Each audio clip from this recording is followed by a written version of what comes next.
घन और घनाभ, घन और घनाभ पढ़ेंगे। सबसे बड़ी समस्या है हमारी परिषदीय विद्यालयों में पढ़ने वाले बच्चों की कि शब्द का भाव नहीं समझते। तो हम आपको छोटा उदाहरण देते हैं।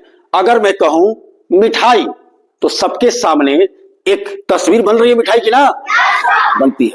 मैं कहूं हमारी मां, तो सबके आंखों के सामने मां की तस्वीर बन रही है ना, इसी को भाव कहते हैं। उसी तरीके से यदि मैं घन कहूं, तो अगर ये आप समझे हो तो इसका भाव, इससे मिली जुली आकृति आपके सामने आ जाएगी। घनाभ कहूं तो इससे मिली जुली आकृति आ जाएगी। तो सबसे पहले हम इन शब्दों के भाव को समझते हैं, इसके लिए प्रैक्टिस की भी आवश्यकता है। घन और घनाभ, आप समाज में बहुत से ऐसी आकृतियां देखे होंगे। जैसे आप लूडो खेलते हो तो ये पासा देखा है ना, तो ये क्या है? घन है। पासा क्या है? घन है। आप चाक का डब्बा देखिए, ये देखने से क्या लग रहा है? घनाभ है। घर बनाने के लिए ईंट घनाभ है कि नहीं है? चाक का डब्बा आयताकार भी होता है, वर्गाकार भी होता है। आपकी पढ़ने वाली किताबें, ये किताबें क्या है? घनाभ है ना। तो सबसे पहले इसका भाव मन में पैदा हो, आपको क्या करना होगा? आप अपने आसपास घन और घनाभ की जितनी भी आकृतियां देखते हो उनकी सूची बना लो। जैसे हमने घन के उदाहरण 2-3 लिखा है। पासा, चाक का डिब्बा, चूंकि चाक का डिब्बा वर्गाकार भी घनाकार भी होता है और घनाभ भी होता है। घनाभ के उदाहरण माचिस, जैसे ये माचिस है, ये घनाभ है, माचिस की डिबिया, किताब, ईंट। ऐसे ही आप 15-15, 20-20 पहले लिस्ट बनाओ। जब लिस्ट बना लोगे खोज कर, तो घन और घनाभ का भाव मन में बैठ जाएगा। ठीक, अब आइए हम आते हैं इसमें कि घन और घनाभ में अंतर क्या होता है। सबसे पहले कि घन उस आकृति को कहेंगे जिसकी लंबाई, चौड़ाई और ऊंचाई, एल मतलब लंबाई, बी मतलब चौड़ाई, एच मतलब ऊंचाई, हाइट, ब्रेथ और ये लेंथ होता है। जब तीनों बराबर होगा तो वो क्या कहलाएगा? घन कहलाएगा। ये क्या है? घन है। देखिए 3 3 3 घन है। और भी कोई बनाया है? आप बनाए हैं। चलिए ये देखिए कितना बढ़िया बनाया है। ये 4 4, ये 4 और ये 4, देखिए 4 4 4, तो ये क्या है? घन है। अब बताओ बेटा घनाभ कैसे होगा? ये सर ये घन है, ठीक, जिसकी लंबाई चौड़ाई बराबर है, लंबाई चौड़ाई और ऊंचाई बराबर। हाँ ठीक। घनाभ बताओ। जैसे ही हमने ये मिला दिया तो ये घनाभ बन गया। Very good. देखिए ये कितना बढ़िया बनाया कि ये घनाभ बन गया, यानी कि ये आपका बढ़ गया, ये आपका दूसरा है, ये दूसरा है, यानी कि लंबाई चौड़ाई ऊंचाई तीनों में से कोई ना कोई डिफर कर गया तो वो घनाभ हो जाएगा। क्लियर है?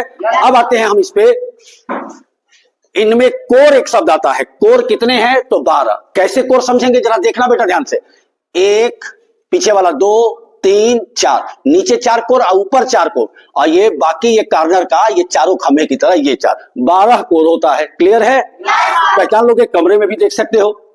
शीर्ष कितने होते हैं? 8। देखिए कैसे, 1 2 3 4, नीचे 4 है और ऊपर भी 4, तो शीर्ष कितने हो गए? 8।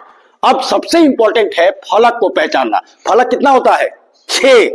अब यहां जरा देखिए, हमने एक कागज के आकृति को काटा है। 1 2 3 4 5 6, ये घन के लिए है। 1 2 3 4 4 5 6, ये कुछ इस तरीके की आकृति है। देखिए ये ऐसी आकृति है। इस तरीके की कागज जो निमंत्रण में लाता हूं बेकार वाला, इस तरह काट के सभी लोग बनाएंगे। जब ऐसे बनाएंगे तो इसमें साफ पता चलेगा फलक। देखो 1 2 3 4 5 6, तो कितने फलक होते हैं? 6। और इसको जब मोड़ देंगे आप तो ये बन गया घन। किसी और को मैंने दिया है, कोई बना के दिखाए? चलो तुम बनाओ, चलो बनाओ, बनाइए, कोशिश करो। हाँ, ये क्या है बेटा?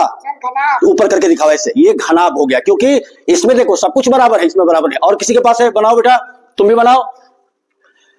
Very good. ये क्या है? घन है। अब इसी को जब खोलेंगे आप तो देखिए ये 6 फलक, 1 2 3 4 5 6, यानी घन और घनाभ में कितने फलक होते हैं? 6। ये याद रहना चाहिए, याद रहेगा ना? बात ध्यान दीजिए। एल लंबाई यानी कि लेंथ, बी चौड़ाई यानी कि ब्रेथ, और एच हाइट यानी कि ऊंचाई। घनाभ और घन में जरा ध्यान देना, बहुत बारीक चीज ध्यान देना। इसमें लंबाई चौड़ाई ऊंचाई तीनों बेटा बराबर होगा, इसीलिए ये चारों तरफ से बराबर दिखाई देता है। यानी इसके फलक जो होंगे, घन के जो फलक होंगे सभी क्या होंगे? वर्गाकार होंगे। देख रहे हो ना, 6 फलक का 6 वर्गाकार होगा। लेकिन यहीं पर जरा घनाभ में देखना, लंबाई चौड़ाई ऊंचाई ये 2 हो सकता है बराबर हो, तो तीसरा इसके बराबर नहीं होगा।